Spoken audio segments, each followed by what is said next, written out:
Olá, seja muito bem-vindo à nossa Escola Bíblica, este lugar especial em que juntos desfrutamos da Palavra de Deus. Temos como objetivo conhecer ao nosso Deus e a vontade dele na nossa vida através da sua Palavra. Por isso, e porque queremos realizar esta obra no nosso ser, porque queremos ser felizes com ele, contamos sempre com a ajuda de alguém para nos ajudar a compreender e a conhecer melhor da Palavra de Deus. Hoje temos connosco o pastor Daniel. Pastor Daniel, muito obrigado por estar aqui connosco. Olá, Rita.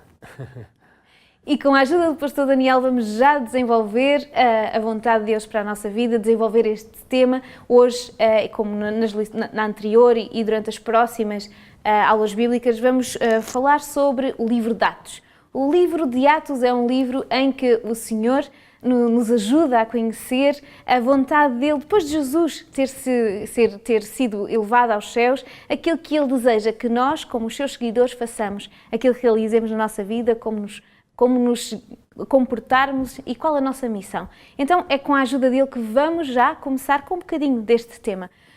Hoje, pastor Daniel, qual é o sumário de hoje? O derramamento do Espírito Santo no Pentecostes bem pode ser considerado como o nascimento da Igreja e atesta da exaltação de Cristo no céu como resultado da sua vitória na cruz. Capacitados com o dom do Espírito, os apóstolos puderam agora contornar barreiras, como a das línguas estrangeiras, e poderosamente pregaram o arrependimento para a remissão dos pecados. Este é sem dúvida um sumário que já nos está a trazer água na boca sobre o tema que vamos ver juntos. É um tema tão importante para nós, mas como sempre nós temos que saber de onde é que vamos buscar esta informação, e esta informação vem sempre da Bíblia, não é? É a Bíblia a base do nosso estudo, é ela que nos ajuda a compreender. Por isso convido a si a poder abrir a sua Bíblia, porque juntos vamos fazer a introdução a este tema através da Palavra de Deus. Abra, por favor, a sua Bíblia, se tiver consigo, se não tiver, siga através do nosso quadro. Vamos fazer a leitura de Atos, no capítulo 2, do versículo 32 ao 33. Então, Atos 2, do versículo 32 ao 33, diz: Deus ressuscitou a este Jesus, do que todos nós somos testemunhas, de sorte que, exaltado pela destra de Deus e tendo recebido do Pai a promessa do Espírito Santo, derramou isto, que vós agora vedes e ouvides. Então, esta é a promessa, não é? A promessa maravilhosa para o Pentecostes. Há esta promessa do derramamento do Espírito Santo sobre aqueles que estavam ali, que eram os receptores desta mensagem. Como é que sabemos hoje que o Espírito Santo continua connosco? O que é isto do Pentecostes? O que é isto deste derramamento? Pode-nos explicar um bocadinho melhor? Com certeza, Rita. De facto, o capítulo 2 do livro de Atos nos fala do cumprimento de uma promessa feita com muita antecedência. Alguns profetas do Antigo Testamento, como Joel, falaram desse dia. João Batista, na sua mensagem, ele dizia: depois de mim virá aquele que vos batizará com a água e com o Espírito. E o próprio Jesus, nós lemos, por exemplo, em João capítulo 14, versículos 16, ele faz esta linda promessa: eu rogarei ao Pai e ele vos dará outro Consolador. Ou, no capítulo 16, versículo 7, também do Evangelho de João, ele diz: mas eu vos digo a verdade, convém-vos que eu vá, porque se eu não for, o Consolador não virá para vós outros. E se porém eu for, eu vô-lo enviarei. Portanto, uma promessa magnífica que tinha sido feita pelo próprio Jesus e por outros antes dele. E o capítulo 2 é um capítulo magnífico que poderia ter um esquema também muito simples. Primeiro, é aquilo que aconteceu no derrame do Espírito Santo e na manifestação do dom de línguas. Depois, aquele momento teve um impacto tão grande que nós temos as pessoas a perguntarem-se o que é que se estava a passar, a discutirem o que é que estava a acontecer, e então Pedro tem a oportunidade de fazer um discurso que ocupa uma grande parte deste capítulo. Finalmente, em resposta aos apelos que são feitos, nós temos a conversão de 3.000 pessoas e finalmente temos na última parte uma descrição de como é que esta comunidade agora vive. Agora, indo diretamente ao versículo 1, nós lemos, ao cumprir-se o dia de Pentecostes. O que é isto, o Pentecostes? Vamos lá tentar perceber. Bem, a palavra Pentecostes é a palavra grega para aquilo que em português diríamos 50º dia ou 50º. Portanto, basicamente, dentro do calendário festivo religioso do povo de Israel, desde o Êxodo existia a Páscoa, que comemorava a libertação, que nós sabemos que tem uma aplicação com a morte de Cristo. Exatamente. Cristo, a nossa Páscoa, como Paulo diz em 1 Coríntios 5:7. Mas que no antigo Israel tinha outro, era visto ainda de outra forma, não é? Exatamente, era um cordeiro. Exatamente. E Jesus depois é esse cordeiro. Exato. Como Ele João vem... Batista diz, eis o cordeiro de Deus que exato. tira o pecado do mundo. Depois, no dia logo a seguir à Páscoa, existia a festa das primícias, em que eram levados os primeiros frutos. E 7 semanas depois vinha a festa das semanas, ou seja, a festa do Pentecostes. E, de facto, já agora, as primícias tinham um significado muito especial. É o dia em que Jesus ressuscita, ele ressuscita no dia das primícias, logo ele é a primícia, o primeiro dos que vão ressuscitar também dos mortos. E depois temos, conforme estava predito, temos o Pentecostes. Jesus teve 40 dias depois da sua ressurreição entre os discípulos. Os discípulos esperaram 10 dias no cenáculo, juntando estes 40 mais 10, chegamos à festa do Pentecostes. E a festa do Pentecostes é exatamente, ou das semanas, acaba por ser este momento fulcral em que o derramamento do Espírito Santo é derramado e a Igreja entra num momento diferente.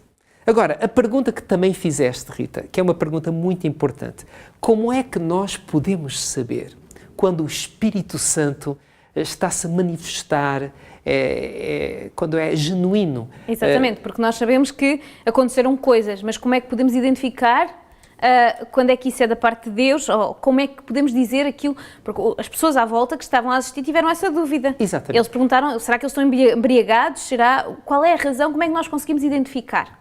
O que nós vemos ali é que, de facto, há um momento sobrenatural, em que línguas de fogo estão sobre cada um dos apóstolos e eles começam a falar línguas que eles não tinham aprendido.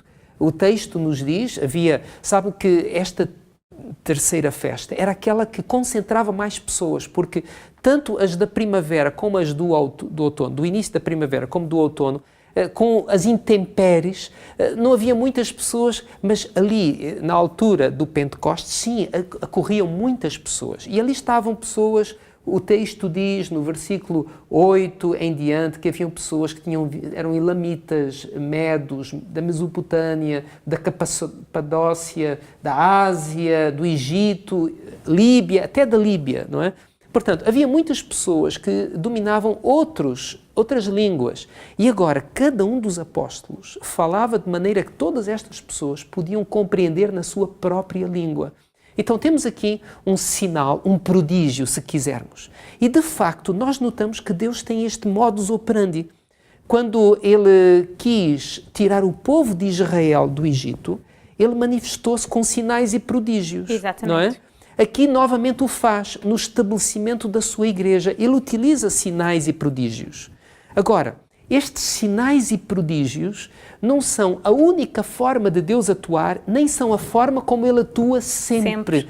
Porquê? Porque o próprio Jesus disse que deveríamos nos precaver em Mateus capítulo 24 contra os falsos profetas, porque eles, se possível, enganariam os próprios escolhidos através da manifestação de quê? Sinais e prodígios. E vemos como no Êxodo houve a tentativa também de contrafazer aquilo que Moisés estava a fazer. Exatamente, eles conseguiram sempre fazer uma cópia através de outros métodos, não é? E da presença também daquele que é o inimigo de Deus, eles conseguiam imitar aquilo que Deus dava e que era correto. E então isto leva-nos àquela dúvida: como é que nós podemos perceber quando uma coisa acontece pela presença do Espírito Santo ou quando o Espírito Santo não está lá? Como é que nós conseguimos identificar isso? Exatamente. Só ainda acrescentar que, segundo Tessalonicenses, capítulo 2, versículo 9, ainda nos diz que o iníquo que irá aparecer, segundo a eficácia de Satanás, com todo o poder, sinais e prodígios de mentira. Exatamente. Portanto, os sinais e prodígios são utilizados por Deus, mas não são a única forma de Deus atuar, e Deus até se abstém de utilizá-los em determinadas circunstâncias, sobretudo, acredito, mais para o fim, exatamente porque há esta questão da contrafação. Mas há aqui uma outra forma de Deus atuar, e esta é uma forma que não pode ser copiada, que é a mudança do coração. O que nós vemos é que Jesus disse: olha, conhecerão que sois meus discípulos, João 16:13, se vos amardes uns aos outros. Aliás, João 16:3 diz: o Espírito Santo vos guiará por toda a verdade. E João 13:35 diz: se vos amardes uns aos outros. Os discípulos que tinham estado em conflito constante, agora estão unidos, perfeitamente unidos.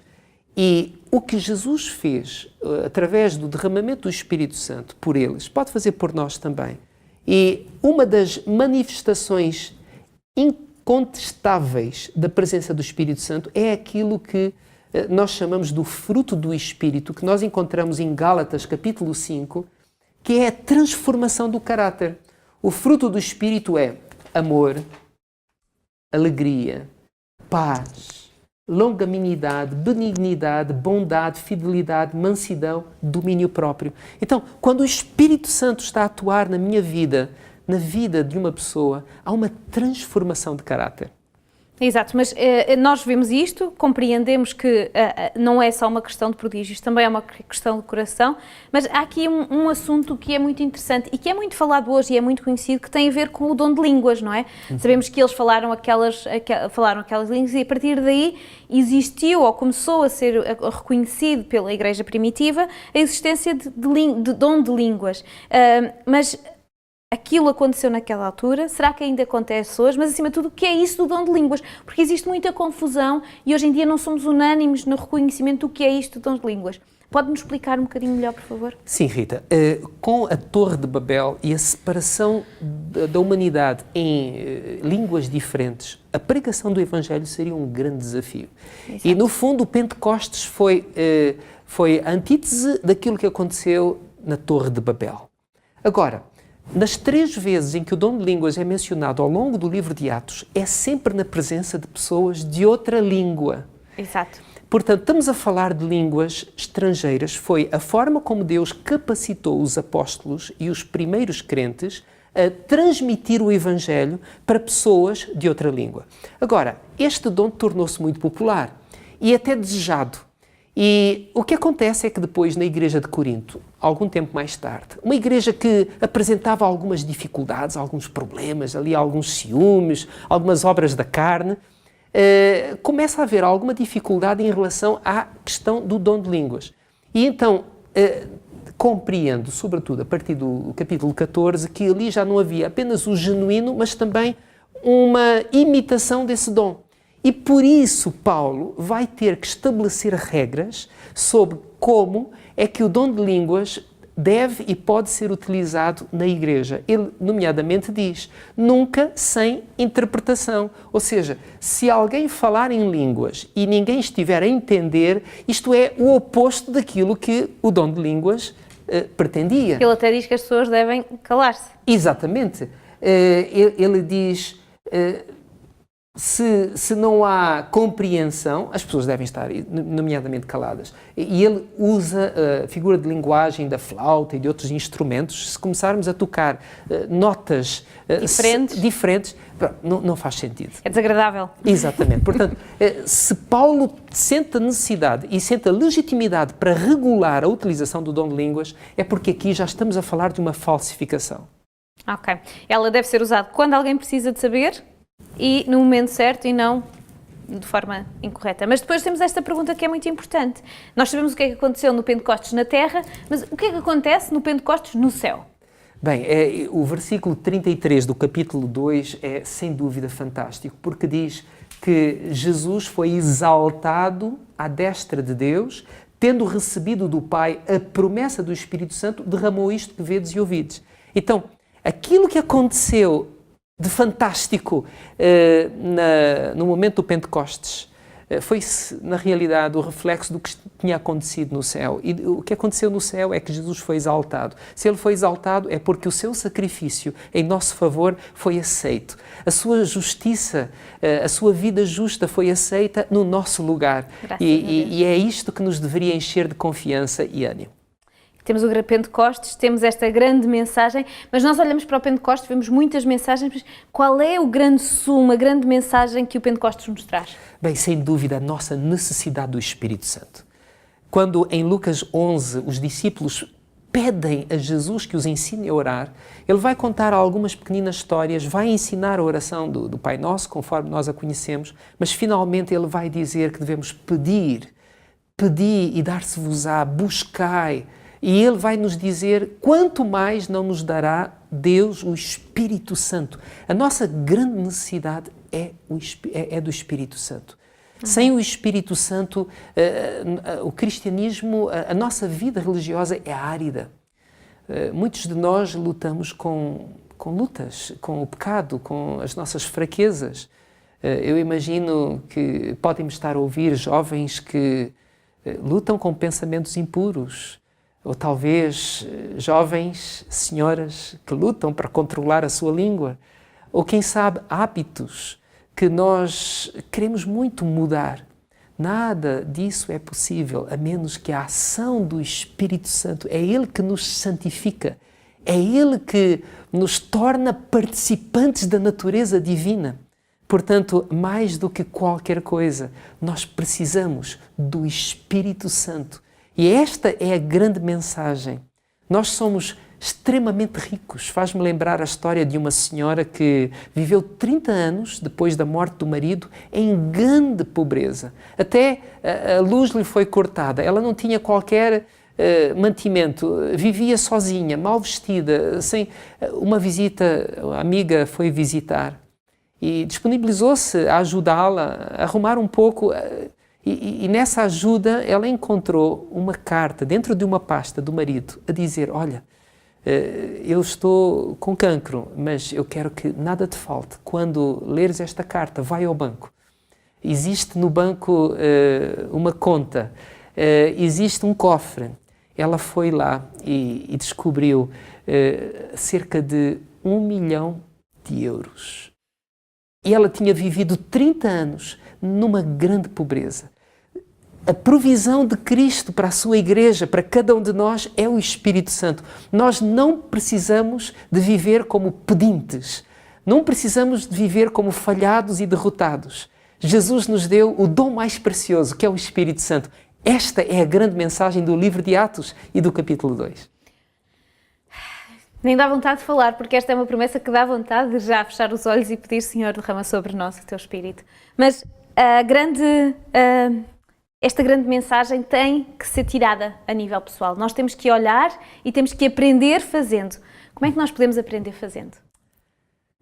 Estimados amigos, naquele dia, o dia de Pentecostes, os cristãos começaram uma nova experiência. Será que o meu querido amigo, amiga, que nos ouve, que nos vê, também sente a necessidade de uma nova experiência com Deus? Por que não cair de joelhos hoje e dizer: Senhor, eu reconheço que sou pecador, como fizeram aqueles 3.000. O que faremos nós? O apóstolo Pedro disse: arrependei-vos e cada um de vós seja batizado. Deus quer nos batizar hoje com o seu Espírito Santo. Para isso precisamos de reconhecer a nossa condição, precisamos de pedir. E Deus não deixará de atender a esta súplica. Não quer hoje fazer esta oração? Que o Senhor o possa abençoar. Com este convite maravilhoso, que nos traz hoje o pastor Daniel a cada um de nós. Terminamos mais uma aula bíblica, mais uma escola bíblica em que pedimos a vossa atenção sobre ela, que possamos juntos poder olhar para aquilo que Deus nos está a dizer, que tem preparado para nós, que nos quer entregar e que nós possamos aceitá-la. Queremos continuar a estudar a Bíblia consigo, queremos juntos continuar a desfrutar da vontade de Deus, queremos juntos conhecer melhor a este nosso Deus que a Bíblia nos ensina, nos mostra e nos convida a experimentar. Queremos por isso contar consigo para continuarmos a crescer no Espírito de Deus. Por isso, até o nosso próximo encontro, na nossa próxima aula bíblica. Até lá!